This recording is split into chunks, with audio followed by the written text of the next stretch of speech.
Autonomia, finalmente. Certo c'è da registrare una lentezza incredibile nell'attuazione di questa riforma che è fondamentale per il Paese.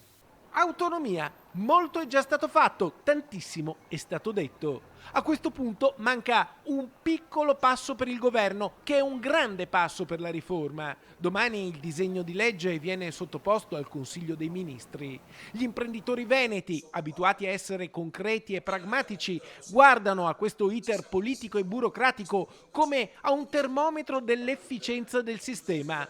Un percorso così lento che ha coinvolto 5 governi è indice di un paese che va troppo piano e che così non va lontano.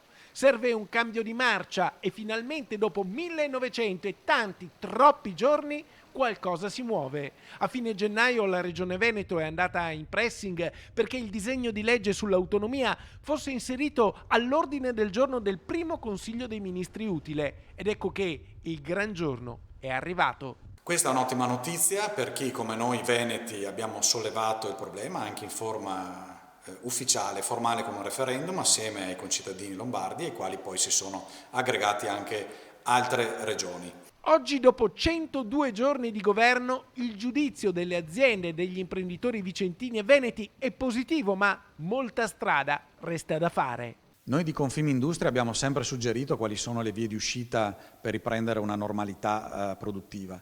La prima è una pace fiscale effettiva, quindi dopo 2 anni di pandemia dove le aziende non hanno lavorato è impossibile per molti essere in regola da questo punto di vista, ma sembra che i passi siano quelli giusti.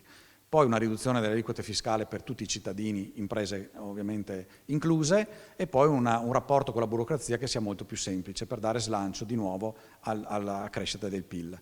Da questo punto di vista i primi passi del governo in queste ultime settimane sono positive, vanno in questa direzione, quindi il giudizio è positivo.